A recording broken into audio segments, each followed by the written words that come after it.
Êxodo capítulo 3, um dos capítulos da palavra de Deus que eu particularmente gosto mais. Há alguns textos com os quais a gente se identifica muito, na Bíblia. E esse é um dos textos que eu particularmente fala muito ao meu coração dentro da história de Moisés. Nós começamos o estudo do livro do Êxodo de forma sequencial. Percebemos aí a continuação que existe entre o Gênesis e o Êxodo, uma continuação histórica. Os descendentes de José, conforme o Gênesis, entram aí nessa história narrada no livro do Êxodo, como escravos no Egito. E eles ali estão escravos no Egito, já não mais algumas famílias, mas milhares e milhares.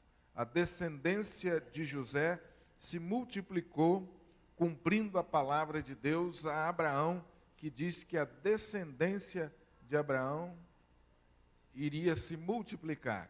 Então a descendência de Abraão se multiplica e agora eles estão no Egito servindo aquele país como escravos.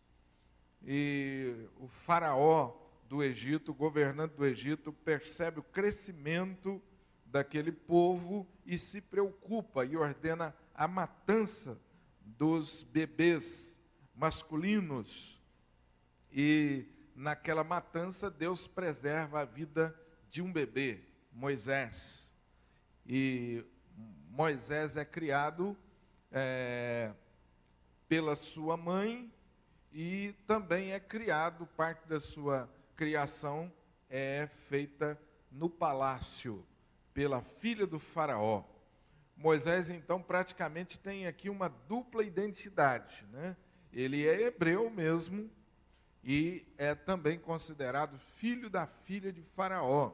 Ele cresceu no Egito, foi educado na melhor cultura que existe, na civilização mais avançada que existe. Um dia, Moisés sai e se depara com seus irmãos sendo escravizados de uma forma cruel. Moisés se revolta e tentando separar ali uma briga, uma discussão, Moisés acaba matando um egípcio. Por causa disso, Moisés é obrigado a fugir e ele vai para a terra de Midian e é abrigado ali pelo futuro sogro, conforme o capítulo 2, Reuel abriga Moisés. Ali ele encontra também uma esposa, se casa, Zípora, e tem um filho chamado Gerson. Moisés, então, está entre 40 e 80 anos. Ele ficou 40 anos ali abrigado pelo seu sogro na terra de Midian.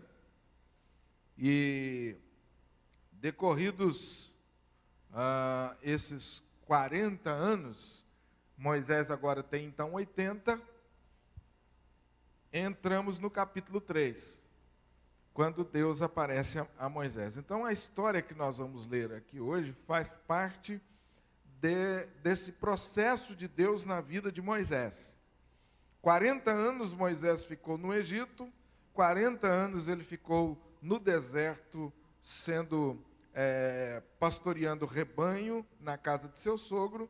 Então ele agora está com 80 anos. Então o texto nos diz aí no capítulo 3, que apacentava Moisés o rebanho de Jetro, seu sogro, sacerdote de Midian, levando o rebanho para o lado ocidental do deserto.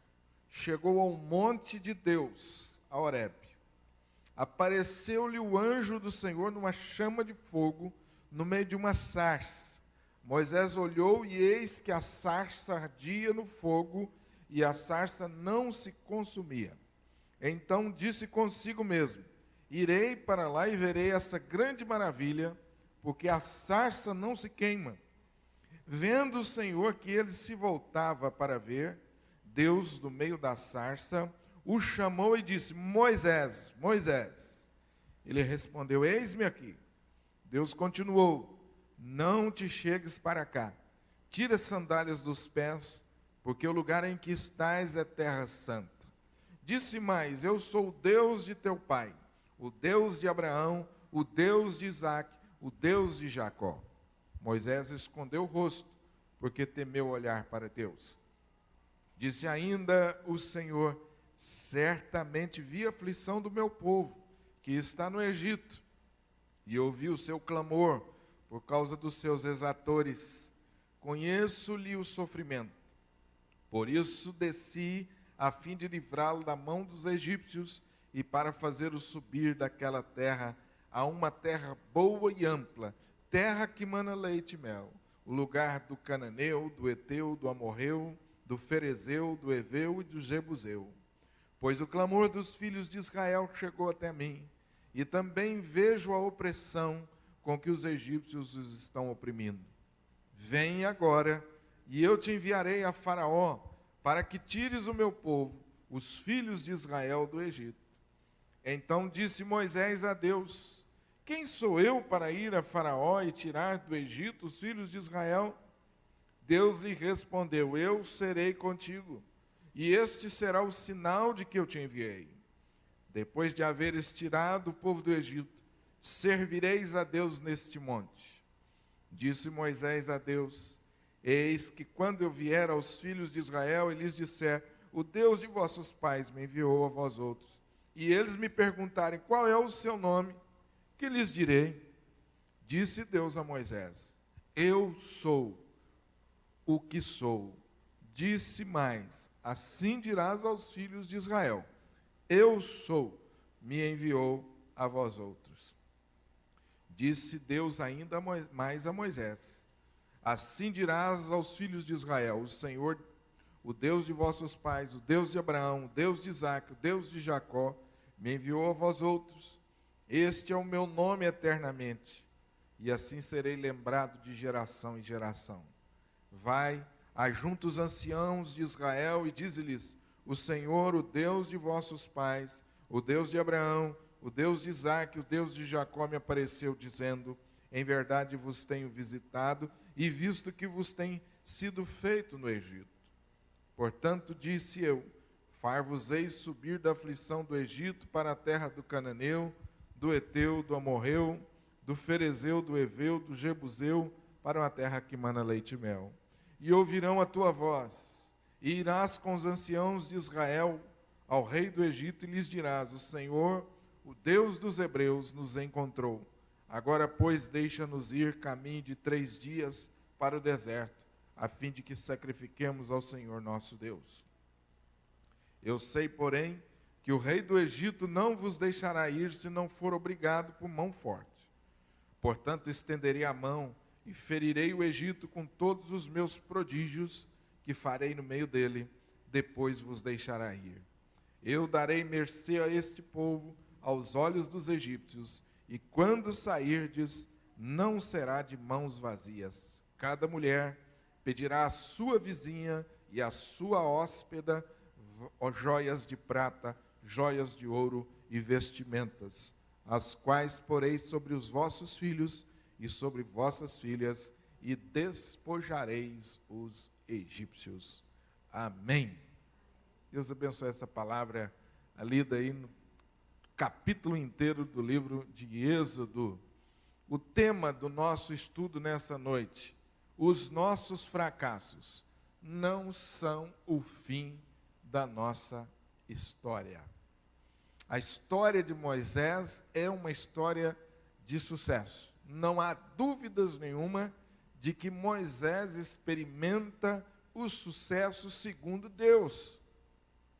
A gente fala tanto em sucesso nos nossos dias, há tantas fórmulas para o sucesso, fórmulas de sucesso sendo vendidas, sendo divulgadas, parece que isso se tornou uma obsessão do homem do nosso tempo, né? Ser bem-sucedido. Moisés é um modelo de sucesso, mas um sucesso segundo Deus.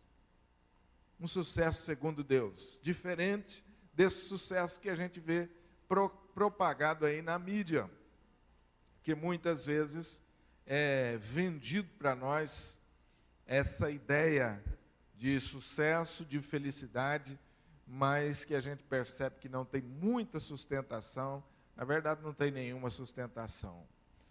Moisés é um exemplo de homem bem-sucedido. No entanto, a história de Moisés não é uma história só de sucesso, tem fracasso. E o texto anterior que nós lemos, o estudo anterior que nós fizemos, mostrou um grande fracasso na vida de Moisés. Um grande fracasso na vida de Moisés. Os 40 anos que Moisés passou no deserto, Moisés está se sentindo um fracassado.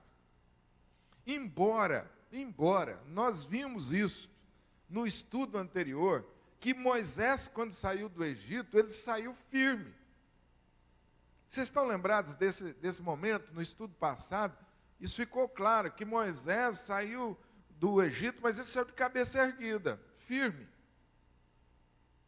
Porque ele percebeu a mão de Deus na vida dele. No entanto, Moisés não esperava ficar 40 anos escondido lá no deserto.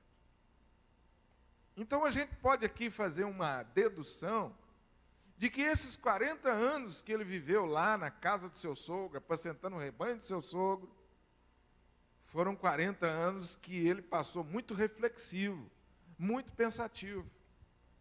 Por quê? Um homem principal do Egito, com a educação que ele teve, com os recursos que ele teve, ter que agora viver escondido por 40 anos, de certa forma uma situação humilhante, porque ele está dependendo do seu sogro, não tinha casa, não tinha bens, não tinha nada.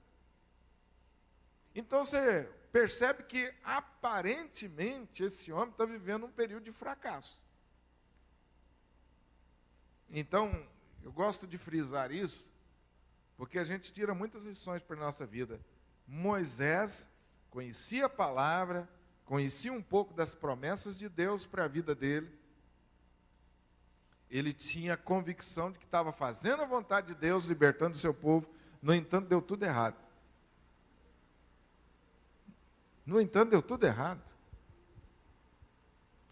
Aparentemente. Então, a história de Moisés, ela tem esse intervalo, que talvez tenha sido fundamental na vida dele, porque nesses 40 anos, Moisés passou pela escola de Deus, duras provações, até que Moisés aprendesse realmente a depender de Deus. Vamos pensar aqui, pensamos um pouco como Moisés, vamos pensar um pouco como Deus. Vamos tentar entender o que Deus estava querendo. Por que Deus permitiu essa situação? Quem sabe Moisés não deve ter feito essa pergunta, né? Deus, por que o Senhor está permitindo isso? Primeiro o Senhor me faz viver 40 anos de mordomia, me enche de recursos. Agora o Senhor me traz para o deserto, numa situação assim, de humilhação, de carência. Vamos pensar do ponto de vista de Deus agora, o que Deus estava querendo com isso? Por que Deus permitiu? Por que Deus levou Moisés para o deserto? Porque Moisés ainda não estava pronto para o trabalho que deveria ser realizado. Deus, na verdade, leva Moisés para um tratamento de 40 anos, um longo tratamento de 40 anos intensivo, para que Moisés aprendesse a confiar mais em Deus, a depender mais de Deus. A palavra de Deus nos fala lá em Tiago sobre as duras provações e aflições que vêm com o propósito de aperfeiçoar a nossa vida, né? Vamos dar uma lida lá nesse texto de Tiago, capítulo 1, importante aí para a gente relembrar.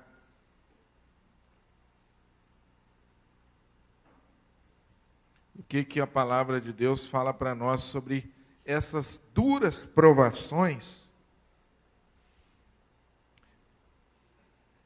Meus irmãos, tende por motivo de toda alegria passardes por várias provações, sabendo que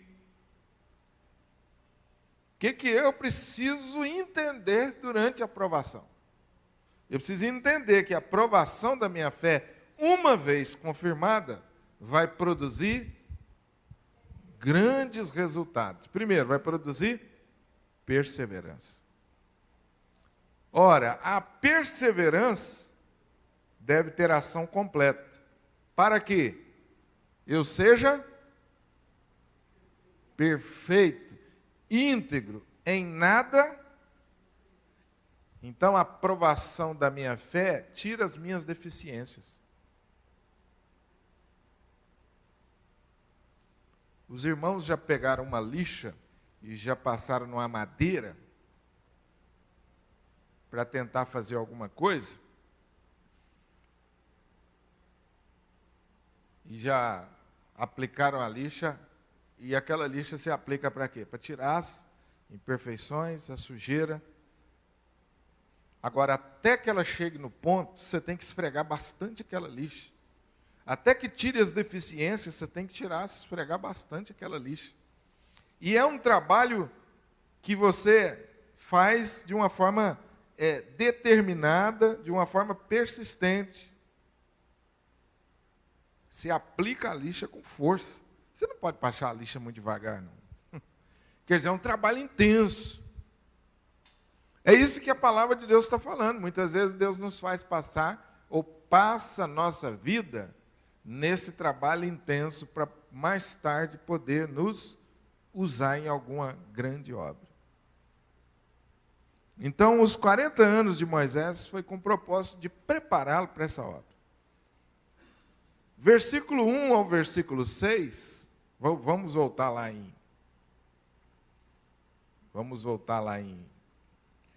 Êxodo.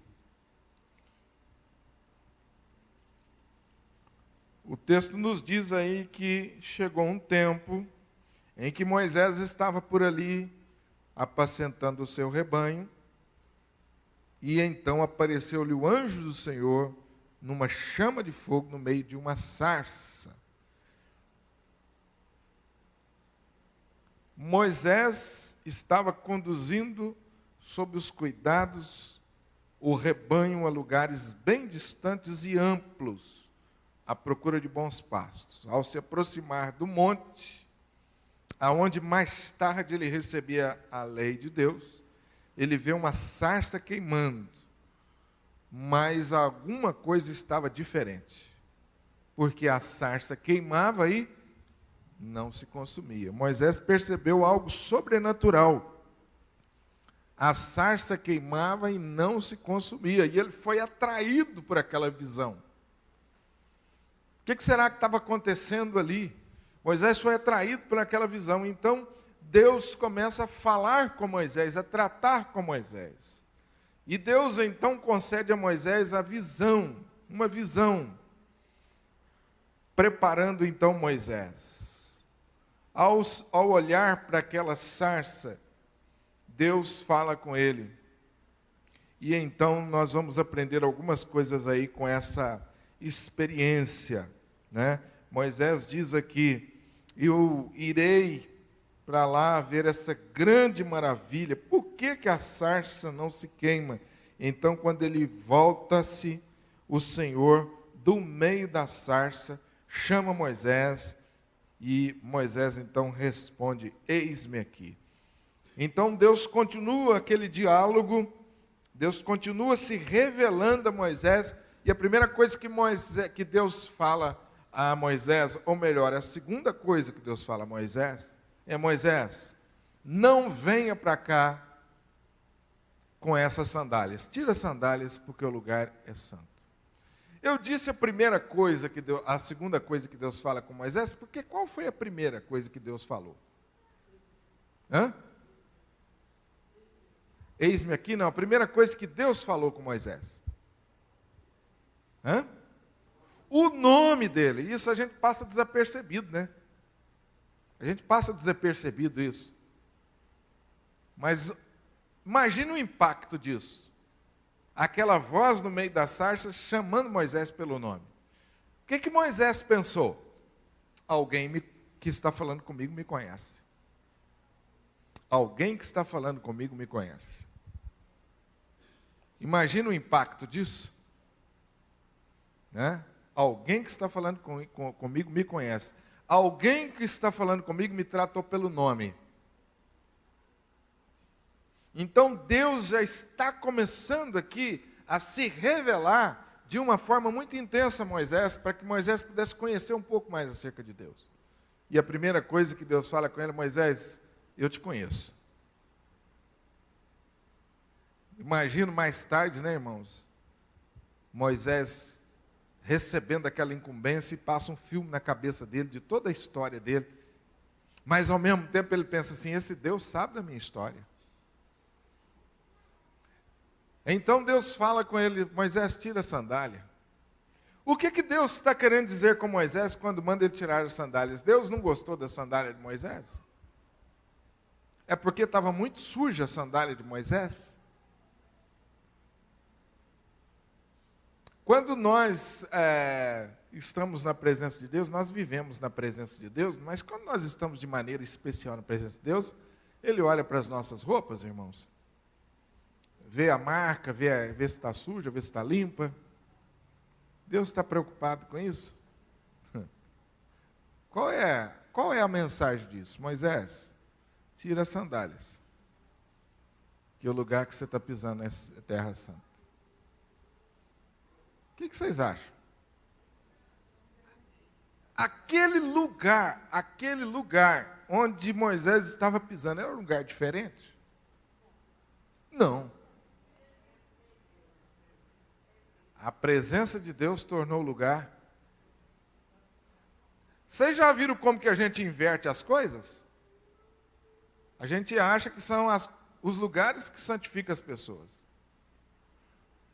Percebam como a nossa teologia, às vezes, a gente mostra um entendimento um pouco equivocado. Não é? A gente acha que o Deus do acampamento é diferente do Deus do templo, é diferente do Deus lá da minha casa. Já parou para pensar nisso? Deus é o mesmo, em todos os lugares. E o que Deus está falando então com Moisés? Você começou a falar, eu te interrompi. Anilton.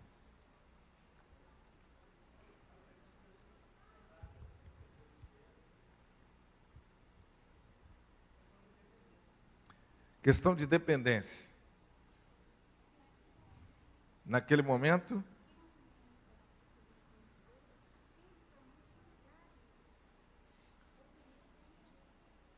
ok, aquele tornou-se lugar especial.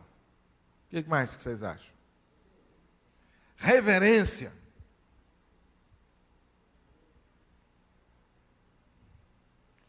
O que Deus disse para ele exatamente, hein? Moisés, o lugar em que você está é terra santa. Então você tira a sandália. Ou seja, Moisés, para se aproximar de mim, é preciso santidade. O relacionamento comigo, Moisés, exige coração limpo. O problema dele não era a sandália, o problema não era porque os pés estavam sujos, o problema de Moisés estava onde? No coração. Aquela sandália era apenas um símbolo, era uma forma de Deus chamar a atenção para Moisés. Moisés, intimidade comigo exige pureza de coração. Talvez naquele momento ali, gente, eu creio que Moisés está sendo purificado dos seus pensamentos equivocados. Quem sabe tivesse uma ponta de ódio no coração de Moisés. Quem sabe tivesse amargura no coração de Moisés, que ele guardou 40 anos. É possível guardar amargura por 40 anos, hein? Até mais. O problema dela é que ela vai virando veneno, um veneno mortal para a nossa vida. A Bíblia nos alerta a isso. Cuidado, não guarda amargura de ninguém, nem de coisas, nem de pessoas, nem de situações. E às vezes tem gente que guarda até a amargura do próprio Deus. Por que Deus me permitiu isso? Eu estava ajudando o meu irmão egípcio, o meu irmão hebreu. Por que Deus permitiu que eu viesse para esse lugar 40 anos passando por essa humilhação? Talvez, tivesse ainda essa pontinha, Moisés, humanamente falando, tivesse essa pontinha de rancor, de mágoa, de ressentimento. Deus falou: Moisés, trata disso. Irmãos, se nós queremos ser úteis nas mãos de Deus, o nosso coração precisa estar puro. Puro dessas... Às vezes a gente fala em pureza, a gente pensa assim: pastor, eu não mato, eu não roubo, eu não adultero, eu sou um bom filho, uma boa mãe. Gente, não é só isso que é pecado. Não é só isso que é pecado. E não é... Às vezes tem coisas no nosso coração que nós vamos nos acostumando com elas, que não podem. Um homem e uma mulher que quer ser usado por Deus tem que ter com o coração limpo, desimpedido, pronto para amar. Um líder, quando ele não tem o coração puro, ele costuma ficar sempre na defensiva, porque ele tem medo. Líder que não tem um coração puro, quem quer ser usado por Deus, que não tem um coração puro, ele sempre está na defensiva, ele tem medo de atacar, ele tem medo de ousar, ele está sempre na defensiva. E normalmente uma pessoa que não tem essa pureza de sentimentos, essa pureza de intenções, ela se julga discriminada, ela acha que as pessoas estão tratando ela diferente. Sabe aquele tipo de pessoa que a gente fala de vez em quando: ah, fulano é muito dodói. Já viu essa expressão? Fulano é bom, mas ele é dodói, não pode falar nada com ele. Alguém falou tal e coisa e ele achou que era para ele. E aí mudou tudo. Gente, eu já vi famílias separadas por anos por causa disso. Uma coisa que foi dita, fulano, eu acho que aquilo foi para mim, só pode ter sido para mim. Eu acho. E guardou aquilo durante o ano, separando irmão, separando família, rancor, mágoa. Porque a pessoa só joga na defensiva. Ele acha que tudo é contra ele. Ele acha que tudo é para ele. As pessoas estão armando para ele, as pessoas não gostaram dele. E Moisés, gente, ia passar por muita rejeição. Quando Moisés, inclusive domingo nós falamos sobre isso no culto, quando ele chega diante do Mar Vermelho, aquele povo por quem ele lutou tanto, fala para ele: Moisés, você é um irresponsável. Você nos trouxe aqui para morrer. Você imagina se Moisés não tivesse coração puro? O que ele ia fazer? Ele falou: esse povo não quer saber de mim não, Deus. O coração de Moisés foi tão puro, que Deus queria matar o povo, e Moisés falou: não, Deus, não mata não. Não, Deus, não mata esse povo não, dá mais uma chance. Que coisa tremenda, né? Deus está preparando Moisés, e Ele está requerendo de Moisés aqui pureza, santidade. Moisés não podia ter no seu coração essas mágoas, esses ressentimentos, esse tipo de pecado.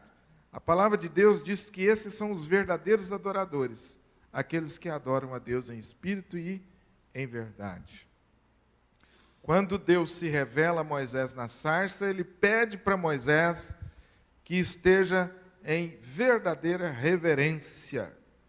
Outra coisa que nós aprendemos nesse texto é que Deus se apresenta para Abraão para Moisés, dizendo o quê? Eu sou o Deus de quem?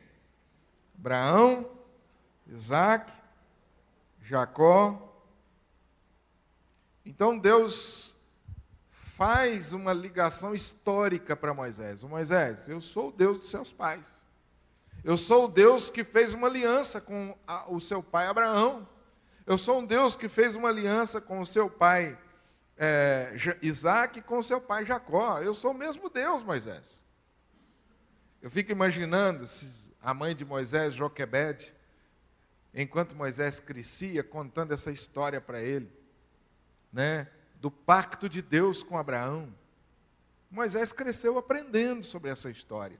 E agora Deus aparece para ele dizendo: Moisés, eu sou o Deus que você aprendeu, Deus de criança, Deus de Abraão, Deus de Isaac, Deus de Jacó.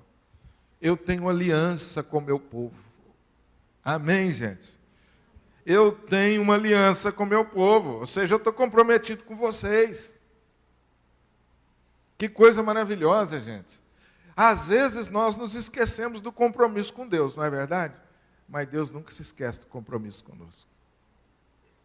Que coisa maravilhosa, o caráter de Deus.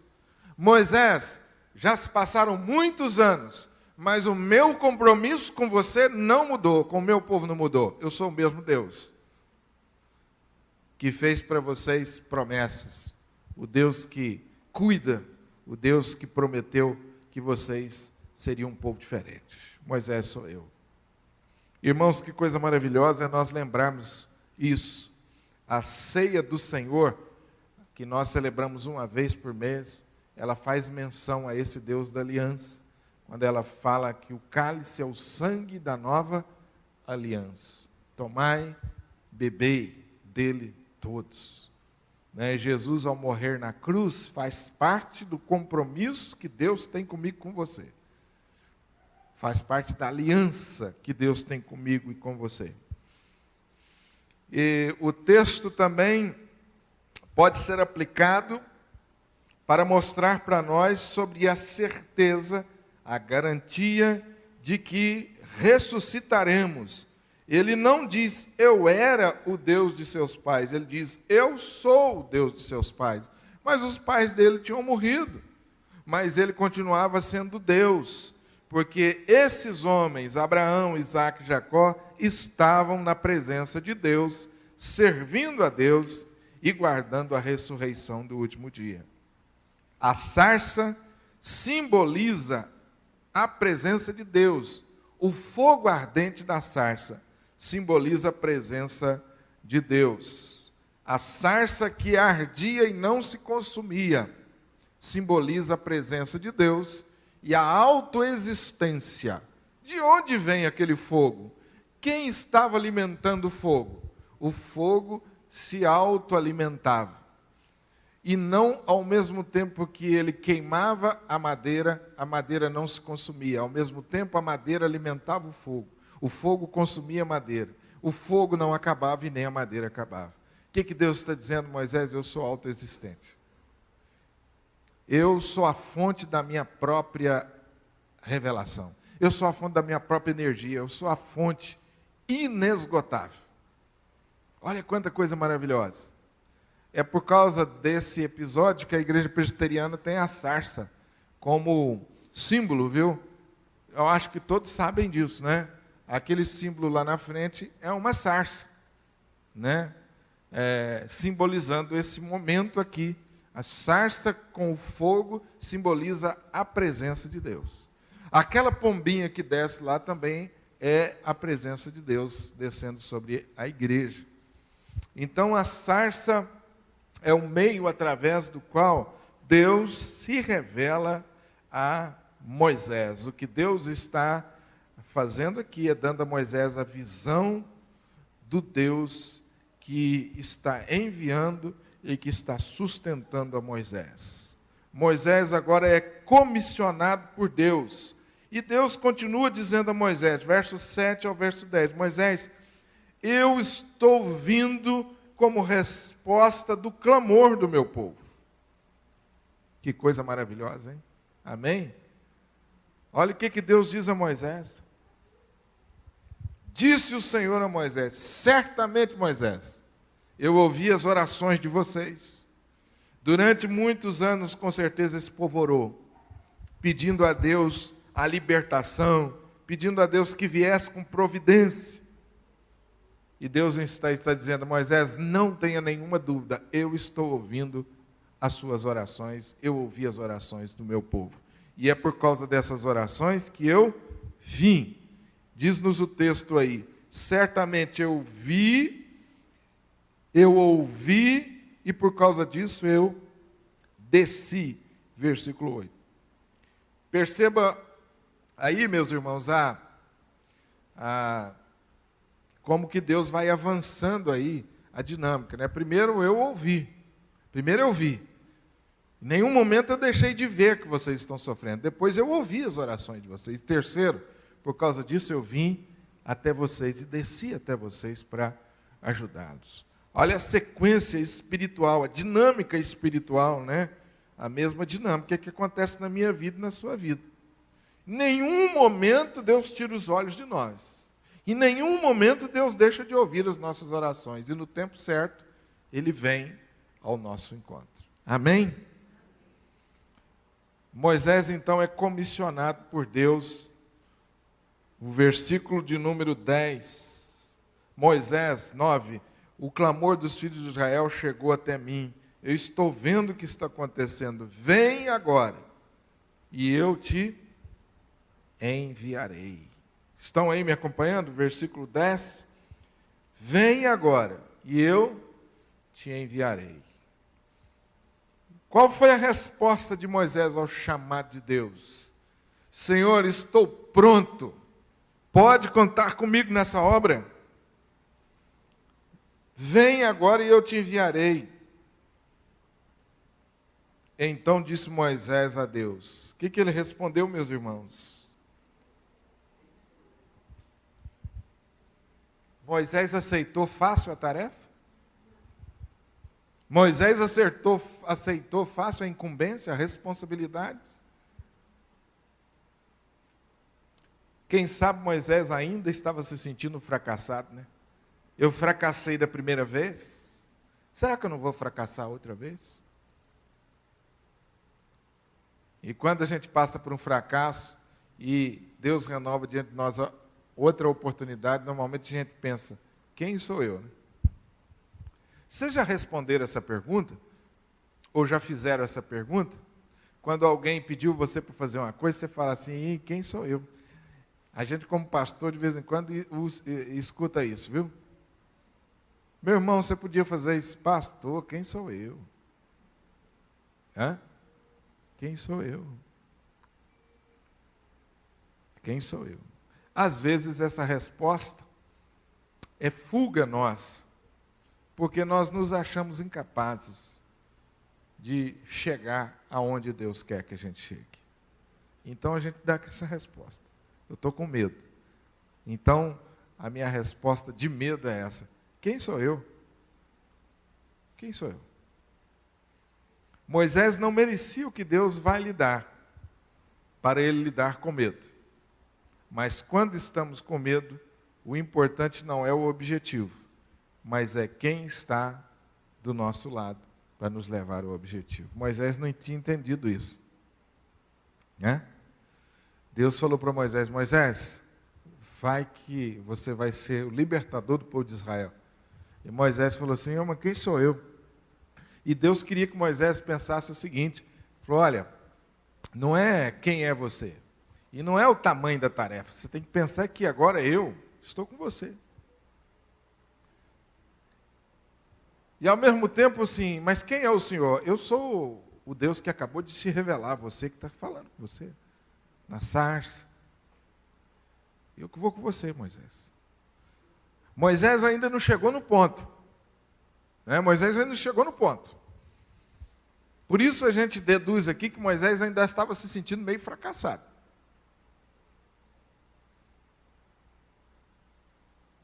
Então Deus continua a tratar com Moisés.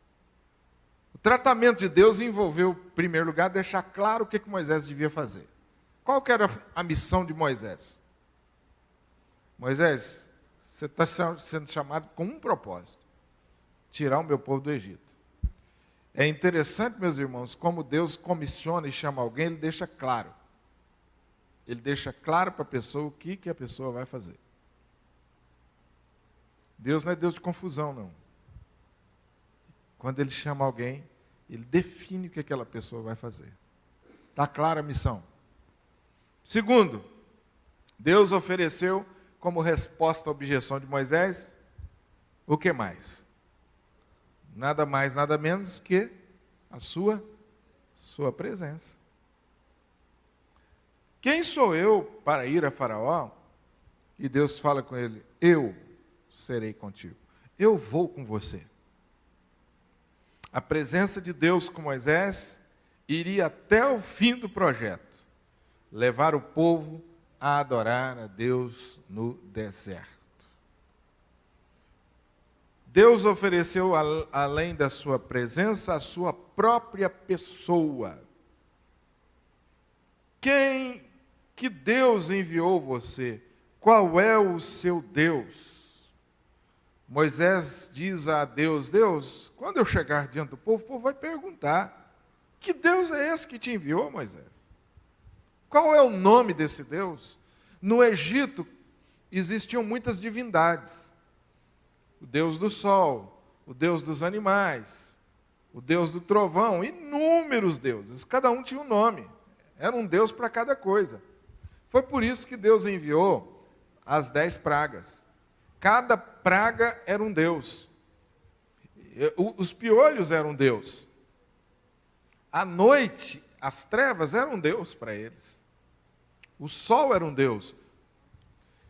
Então, cada um dos deuses principais do Egito foram confrontados. Então, Moisés estava preocupado, porque ele vai chegar diante do povo e dizer: qual é o Deus que te enviou, Moisés? E Deus então disse a Moisés: Moisés, a sua resposta é assim: eu sou o que me enviou. O que significa isso? O Deus autoexistente, o Deus todo-poderoso, me enviou. O Deus que não precisa de ninguém. O Deus que independe de qualquer coisa para existir. O Deus soberano, criador, originador de todas as coisas. Deus ofereceu a Moisés ainda o seu passado. O Deus da história que havia dirigido e afetado a vida dos pais da nação. O Deus da promessa que não poderia falhar. Não falhou com os pais e não falharia com Moisés. O nome de Deus estava em jogo. A história de fidelidade se repetiria. O que mais Deus ofereceu a Moisés, gente? Ofereceu o seu poder. Aí nós já entramos no capítulo 4, que nós vamos estudar no próximo quarta-feira, que eu vou passar apenas de relance. Porque Moisés foi fazendo tantas objeções, e cada objeção de Moisés, Deus dava uma resposta. E por último, Deus, como resposta a Moisés, ele disse que Moisés pegasse a vara que ele tinha na mão, e Deus iria usar aquela vara. No capítulo 4, Deus fala para ele: Moisés, o que é isso que você tem na mão? Então Moisés disse: eu tenho uma vara, eu tenho um bordão. Então Moisés lançou aquela vara na terra, aquele bordão, e ele se transformou em serpente. Então Deus disse a Moisés: Moisés, pega a serpente pela cauda. E quando Moisés pegava, a serpente transformava-se novamente numa vara. Então Deus deu a manifestação do seu poder a Moisés. Quando nós lemos a história ali de Atos dos Apóstolos, vocês lembram quantos sinais e prodígios o povo estava fazendo? Os apóstolos estavam fazendo? Porque os apóstolos receberam o comissionamento de Deus, assim como Moisés. E Jesus disse aos apóstolos: recebereis poder ao descer sobre vós, e então sereis minhas testemunhas. O capítulo 2 de Atos dos Apóstolos mostra a igreja nascendo. E o capítulo 3 já mostra os apóstolos fazendo milagres. Os apóstolos entram no templo e tem um coxo na porta do templo. Então o coxo já estava ali há muitos anos e ninguém podia fazer nada. E quando os apóstolos se deparam, Pedro e João se deparam com o coxo, eles ordenam que aquele homem se levante em nome de Jesus. Era Deus concedendo poder para os apóstolos realizarem a sua missão, para que as pessoas pudessem acreditar, né?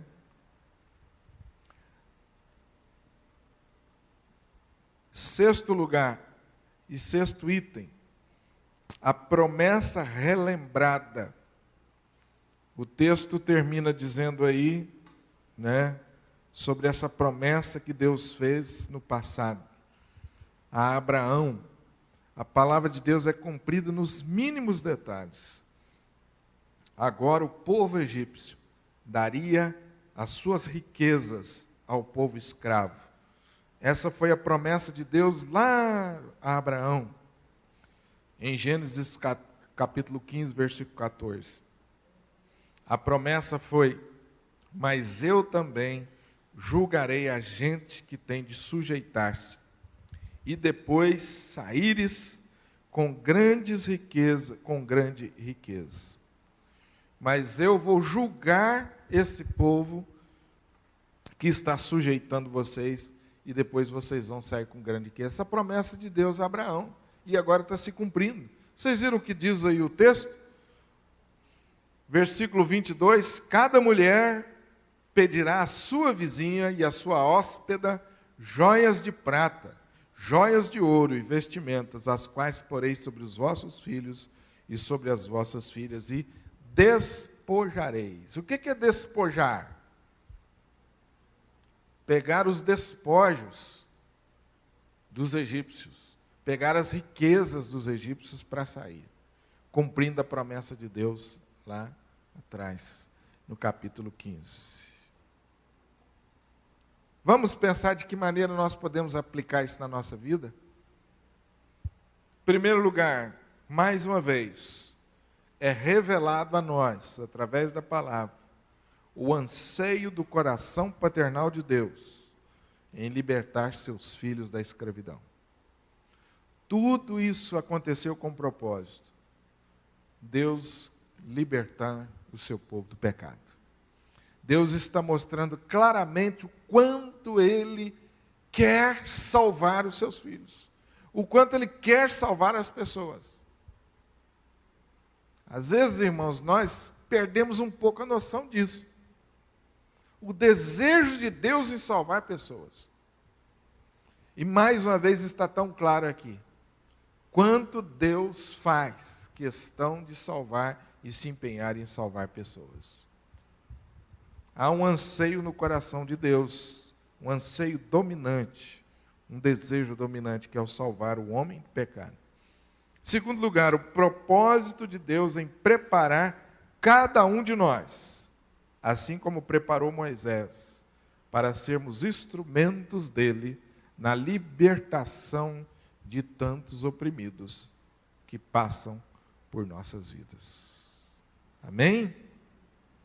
O propósito de Deus de preparar cada um de nós.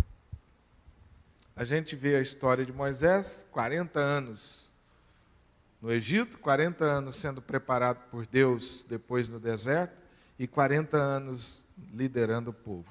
Foi a vida de Moisés.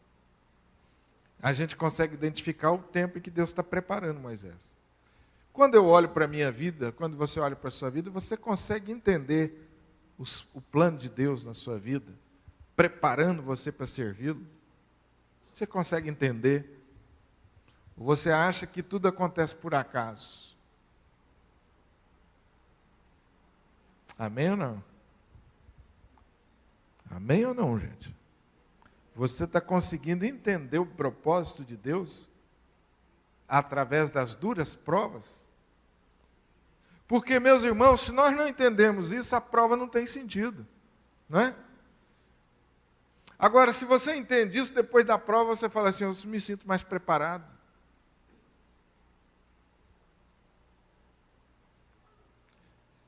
Eu acompanhei uma mãe que perdeu 2 filhos. Uma filhinha, muito novinha, com problema de coração. Aliás, ela não perdeu os 2 filhos, desculpem. Primeiro ela perdeu uma filha, e ela sofreu muito no processo em que ela acompanhou a filha no médico, tentando salvar mas ela morreu bem novinha com problema de coração. E a mãe ficou revoltada com aquilo. E ela dizia sempre: por que, pastor? Por que Deus permitiu isso? Por que eu, pastor? Mas aí o tempo passou e ela veio ter outro filho. E apesar de viver crises difíceis com o marido, ela teve outro filho. E Deus deu a ela uma criança especial. E quando ela tomou a criança nos braços e ela entendeu aquilo, de novo ela olhou para mim: pastor, por que eu? Por que eu? E eu disse para ela assim: olha, há duas coisas que eu vou te dizer, eu não tenho todas as respostas. A primeira é: por que não você? Por que não eu? A segunda: Deus vai usar essa criança muito na sua vida. E as crianças especiais, elas são muito amorosas, né? Eu falei para ele: esse vai ser um filho muito amado, que vai cuidar de você e você vai cuidar dele. Eu falei: ainda tem uma terceira coisa, você vai passar por isso e vai ajudar muitas mães que estão passando pelo que você está passando. Ela falou: ah, pastor, eu não consigo.